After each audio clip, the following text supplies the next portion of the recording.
طبعا انا من دانا ليكش تحسبان ليكش يا بابا يردك ما حسبان لي بيهم يا زلمه والله قبل ما استعبق لا والله بس لو اشتيقلها يعني يردك ما مرق بيهم سبحان الله يعني بيم بي صوت بسبنس ايه لقي سعر شناقر ما هم قدرنا فلان وفلان والله سعر شنينم امنيش يعني كلاسيكا كي يوصل دم يسند جوان والله ابراهيم راست المان من زمان عارف والله المان يعني زمان عارف والله ابراهيم عاوز انا اكس سكسي كريام المداري وعاشقي اكس سكسي من بخوي والله استشي بريم كونك ماذا بحياتي سؤال شنو سوار بدو سوار او سوار بيا خوشا عارف والله ما قربان لازم زمان عادي اقول كريوتي والله يسعرني وبس يارني بابا نقول ناصر نقول تامي بي بك أبي لو كان يبيني يا مرحبا هاتنا مزرعي سلاو سلاو سلاو سلاو او زواني وزو خوشي ما شاء الله ما شاء الله دي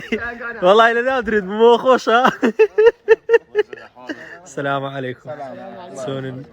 برادران ما شاء الله ما شاء الله رخوشي بكاغا خبرنا بقر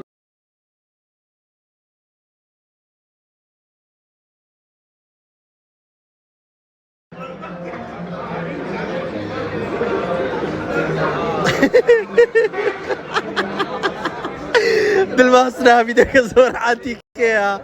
بقول على مرة وسطها هاي ما مرة هاتي نسر ناري كيني بخوين باشيو ايه طبعا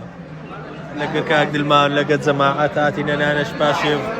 ايه بس تمشي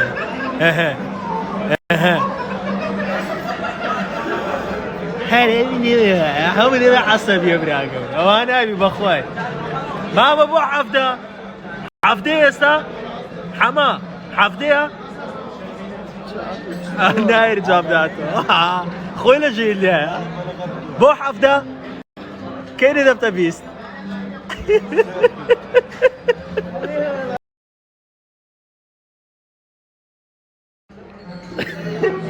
دلماني براو يا اخي اخوارني ده اخوار يسعد ليني يا بخواي لما هات زور تندرستي ده صحيح بوخداي زور تندرستي يا اخي انا بوشتانه دات يا ما شاء الله ما شاء الله يتني اخوارني ربي عافيت بنام الروشي دبي انا هذا بي